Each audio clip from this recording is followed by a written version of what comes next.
السلام علیکم ورحمۃ اللہ وبرکاتہ۔ تمام دوستوں کو دی لو انفو ٹی وی چینل میں خوش آمدید۔ آج آپ تمام دوستوں کے لیے ایک ایسا وظیفہ لے کر آیا ہوں کہ جو دوست کہتے ہیں کہ ہماری دعا قبول نہیں ہوتی، ہم دعا مانگتے ہیں،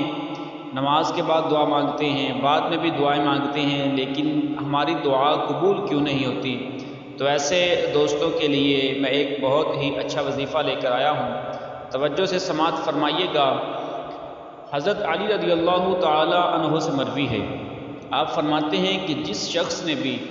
اسم اعظم کے وسیلے سے دعا مانگی، اللہ خلاق کائنات نے اس کی دعا قبول فرمائی۔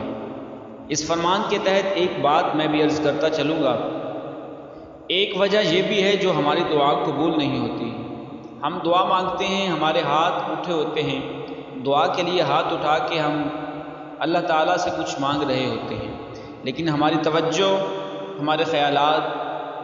ہمارے اللہ تعالیٰ کی طرف نہیں ہوتے، مطلب دعا کی طرف ہماری پوری توجہ نہیں ہوتی، توجہ ہماری کہیں اور ہوتی ہے، دعا مانگ رہے ہوتے ہیں، خدا سے کچھ مانگ رہے ہوتے ہیں، پھر ہم یہ بھی کہتے ہیں ہماری دعا قبول نہیں ہوتی۔ تو اس لیے بہت سارے سوالات اٹھتے ہیں، یہ ہو گیا، وہ ہو گیا، میری دعا کیوں نہیں قبول ہوتی، اس کی دعا قبول ہوتی ہے، اس کی دعا میری کیوں نہیں قبول ہوتی؟ تو اس لیے عزیزان گرامی قدر، سب سے پہلی بات تو یہ ہے، جب دعا مانگی جائے تو پوری توجہ اللہ تعالیٰ کی طرف رکھی جائے، دعا کی طرف پوری توجہ کر کے اللہ تعالیٰ سے مانگا جائے۔ خدا تعالیٰ فرماتا ہے میں انسان کو اس کے گمان کے مطابق عطا کرتا ہوں۔ جب ہم خدا تعالیٰ سے مانگتے ہیں تو اپنی توجہ بھی، پوری توجہ خدا تعالیٰ سے مانگنے کی طرف رکھنی چاہیے، جس سے ہماری دعا بھی قبول ہوتی ہے۔ اور جو پہلے بات بتائی تھی حضرت علی رضی اللہ تعالیٰ عنہ نے جس اسم اعظم کا ذکر کیا تھا، جس اسم اعظم کے وسیلے سے دعا قبول ہوتی ہے، وہ اسم اعظم یا ذل جلال والاکرام، اللہ تعالیٰ کے پاک نبی حضرت محمد مصطفیٰ صلی اللہ تعالیٰ علیہ وآلہ وسلم کی زبان مبارک سے نکلے الفاظ کو